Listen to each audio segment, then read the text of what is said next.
Hi everyone. So আজকে আমি কথা বলবো ফিনল্যান্ডের রেসিডেন্স পারমিট এক্সটেনশন নিয়ে। মানে হচ্ছে যে আপনারা জানেন যে ফিনল্যান্ডে পড়াশোনা শেষ করার পরে 2 বছরের জন্য রেসিডেন্স পারমিট এক্সটেন্ড করতে পারবেন। ইন কেস যদি আপনার কোনো জব না থাকে বা জব থাকলেও যদি আপনি সাফিসিয়েন্ট ইনকাম না করেন, ইন দ্যাট কেস আপনি জব সার্চিং এর জন্য আপনার রেসিডেন্স পারমিট 2 বছরের জন্য এক্সটেন্ড করতে পারবেন। সো বেসিক্যালি এই এক্সটেনশনটা কিভাবে করতে হয় বা এটা রিকোয়ারমেন্ট কি, কখন অ্যাপ্লিকেশনটা করতে হবে, আজকের ভিডিওতে আমি এই বিষয়গুলো নিয়ে আলোচনা করব। সো প্রথমে আসি যে কখন আসলে এক্সটেনশনের জন্য অ্যাপ্লিকেশনটা করতে হয়।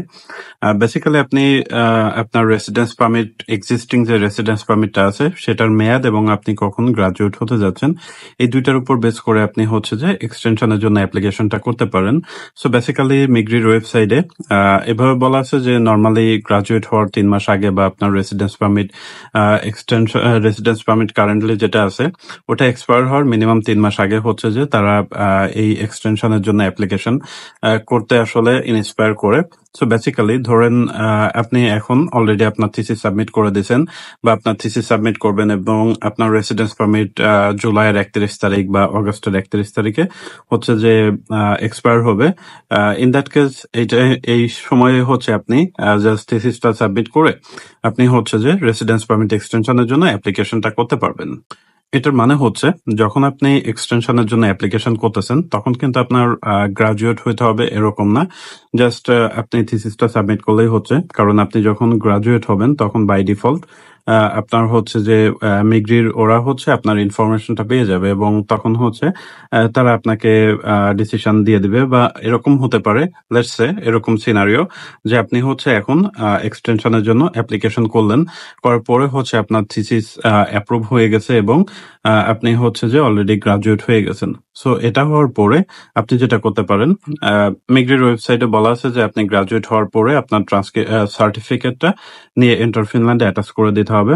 সো বেসিক্যালি দেখা যাচ্ছে যে আপনার হয়তো রেসিডেন্স পারমিটের এক্সিস্টিং যে রেসিডেন্স পারমিটটা আছে ওটা এক্সপায়ার হইতে যাচ্ছে দ্রুত। সো আপনি যেটা করতে পারেন, স্টুডেন্ট সার্ভিসে যোগাযোগ করতে পারেন যে আমার তো গ্রাজুয়েট হয়ে গেছি আমি, এবং আমার অরিজিনাল সার্টিফিকেট যেটা সেটা আসতে হয়তো লেট হতে পারে। আমি অলরেডি আমার রেসিডেন্স পারমিট এক্সটেনশনের জন্য অ্যাপ্লাই করছে, এখন ডিসিশনের জন্য তোমরা আমাকে একটা সার্টিফিকেট দাও যেটা আমি এন্টার ফিনল্যান্ড ওয়েবসাইটে আপলোড করে দিতে পারি এবং এটার ফলে তারা হচ্ছে আমার ডিসিশনটা দিতে পারে। সো এরকম করলে তখন স্টুডেন্ট সার্ভিস থেকে তারা আপনাকে একটা কমপ্লিশন সার্টিফিকেট দিবে যে আপনি গ্রাজুয়েট হয়ে গেছেন। সো আপনি ওই সার্টিফিকেটটা এন্টার ফিনল্যান্ডে অ্যাটাচ করে দিতে পারেন এবং তারপর আপনি হচ্ছে যে আপনার ডিসিশনটা পেয়ে যেতে পারেন।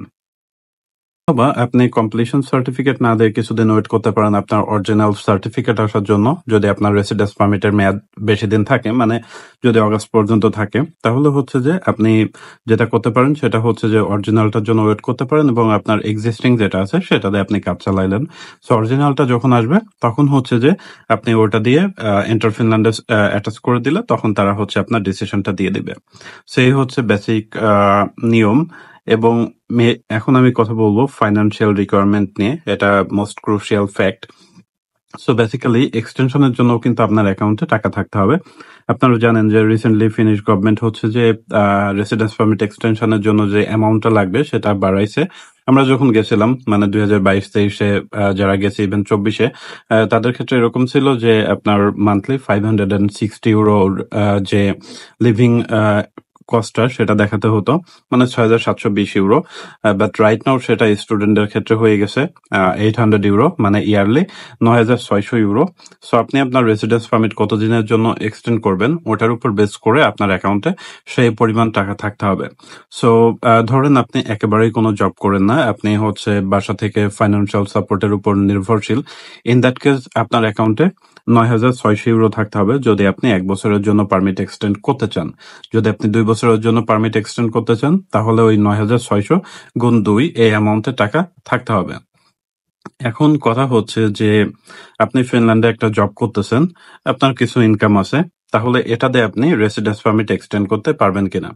এটার উত্তর হচ্ছে পসিবল, যদি আপনি মিনিমাম ইনকাম রিকোয়ারমেন্ট যেটা আছে সেটা মিট করেন। লেটস সে এখন যেটা লাগতেছে মানে মান্থলি 800 ইউরো লাগতেছে। সো আপনি বিগত 1 বছর ধরে আপনার অ্যাকাউন্টে ওই জব থেকে যে টাকাটা আসে সেটা অন এভারেজ যদি €800 কাছাকাছি হয় বা €800 হয়, মানে অন এভারেজ বলতেছি, তখন দেখা যাবে যে আপনার অ্যাকাউন্টে কোনো টাকা না থাকলেও আপনার ওই যে বিগত 1 বছরের যে জব থেকে টাকা আসছে বা রাইট নাও আসতেছে, ওটা দিয়েই হচ্ছে যে আপনি আপনার রেসিডেন্স পারমিটটা এক্সটেন্ড করতে পারবেন। বাট আপনার অ্যাকাউন্টে যদি কোনো টাকা না থেকে থাকে, তখন হচ্ছে যে আপনার কিন্তু আপনার যদি কোনো জব না থাকে, তখন কিন্তু আপনার অ্যাকাউন্টে টাকা রাখতে হবে। তবে এখানে একটা মজার বিষয় বলে রাখি, সেটা হচ্ছে যে ফিনল্যান্ডে ইউজুয়ালি আপনি যখন এক্সটেনশনের জন্য এপ্লাই করবেন, তখন তারা কিন্তু মোটামুটি দেখা যাবে যে আপনার বিগত 3 মাস বা 6 মাসের ব্যাংক স্টেটমেন্টটা তারা দেখতে চায়। যদিও ব্যাংক স্টেটমেন্ট আপনাকে আপলোড না করলেও হবে, কারণ ওরা হচ্ছে আপনার সব ইনফরমেশনটা নিতে পারবে। সো এই বিগত 3 মাস বা 6 মাসে যদি আপনার অ্যাকাউন্টে অন এভারেজ €800 করে ঢুকে আপনার জব থেকে, তখন দেখা যাবে যে আপনার অ্যাকাউন্টে কোনো টাকা না থাকলেও হবে। মানে আপনি আপনার কারেন্ট যে জবটা আছে, ওই জব দিয়েই হচ্ছে রেসিডেন্স পারমিট এক্সটেন্ড করতে পারবেন। এখন একটু আমি আমার সিনারিওটা বলি। আমি গ্রাজুয়েট হয়েছি 2024-এ। সো আমার রেসিডেন্স পারমিটের মেয়াদ ছিল 2024-এর 31 অগাস্ট পর্যন্ত। আমি যেটা করছিলাম, আমি মে মাসের 20 তারিখে আমার থিসিস সাবমিট করছিলাম এবং মোস্ট প্রবাবলি আমার হচ্ছে যে মে মাসের জুন মাসের 10 তারিখে আমার থিসিসের গ্রেডিংটা হয়ে গেছিল। সো বেসিক্যালি যেটা হয়, গ্রেডিং হওয়ার পরে গ্রেড যখন আমি অ্যাকসেপ্ট করব, তখন আবার ফ্যাকাল্টি কাউন্সিলের মিটিং থাকে। এই ফ্যাকাল্টি কাউন্সিলের মিটিং এ হচ্ছে আমার গ্রেডিংটা অ্যাপ্রুভ হইলে আমি অফিসিয়ালি গ্রাজুয়েট হব। সো আমি হচ্ছে যে থিসিস সাবমিট করে যখন গ্রেডিংটা হয়ে গেল, আমি মোস্ট প্রবাবলি জুন মাসের 20 তারিখে আমার রেসিডেন্স পারমিট এক্সটেনশনের জন্য অ্যাপ্লাই করছিলাম এবং আমার থিসিস ওই যে কমিটিটা ছিল, ওই কমিটিতে অ্যাপ্রুভ হয়েছিল মোস্ট প্রবাবলি জুলাইয়ের 25 বা 27 তারিখে। সো অফিসিয়ালি আমি গ্রাজুয়েট হয়েছিলাম জুলাইয়ের 25 বা 27 তারিখে এবং জুনের 25 বা 27 তারিখে, এবং জুলাইয়ের 10 তারিখে হচ্ছে আমি আমার ডিসিশনটা পেয়েছিলাম। মানে এক্সটেনশনের জন্য যে অ্যাপ্লিকেশনটা করছিলাম, ওই জুলাইয়ের 10 তারিখে আমাকে তারা হচ্ছে যে 2 বছরের জন্য পারমিট দিয়েছিল, এক্সটেন্ডেড পারমিট।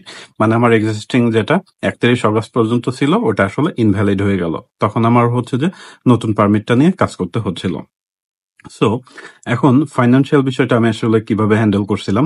আমার অ্যাকাউন্টে তখন মনে হয় অ্যারাউন্ড €500 মতো ছিল এবং আমার এই যে এটা এক্সটেনশনের জন্য তখন আমাদের আসলে €560 করে দেখানো লাগতেছিল।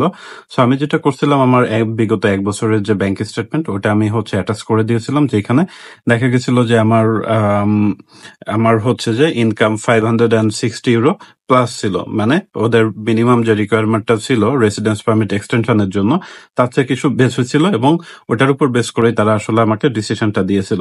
বাট যেটা বললাম যে আমার ওই জব থেকে আসলে প্রতি মাসে অন এভারেজ €560 প্লাস টাকা হচ্ছে আমার অ্যাকাউন্টে আসতেছিল।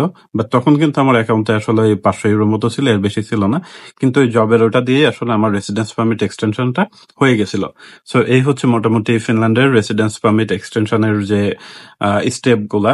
মানে পড়াশোনা শেষ করার পরে রেসিডেন্স পারমিট এক্সটেনশনের জন্য আপনি কিভাবে কি করবেন, বা আপনার কত টাকা দেখাতে হবে, কিভাবে টাকা দেখাতে হবে, বা হচ্ছে যে আপনি যদি ফিনল্যান্ডে জব করেন তাহলে কিভাবে সেটা ম্যানেজ করবেন, এটা। তবে এখানে একটা বিষয় বলে রাখি, সেটা হচ্ছে আপনি চাইলে, যাদের জব নাই তারা যদি চান, তাহলে দেশের অ্যাকাউন্টের স্টেটমেন্ট দিয়েও হচ্ছে যে আপনি রেসিডেন্স পারমিট এক্সটেন্ড করতে পারবেন। ইন দ্যাট কেস তাদেরকে এক্সপ্লেইন করে বোঝাইতে হবে যে আপনার দেশের অ্যাকাউন্টের এই টাকাটা আপনি ইউজ করতে পারবেন। সেক্ষেত্রে আপনি ওদেরকে বলতে পারেন যে আপনার কাছে ডুয়াল কারেন্সি কার্ড আছে, আপনি এটা ইউজ করতে পারবেন। সো এই হচ্ছে মোটামুটি সব আলোচনা। আশা করি ভিডিওটা আপনাদের জন্য ইউজফুল হবে।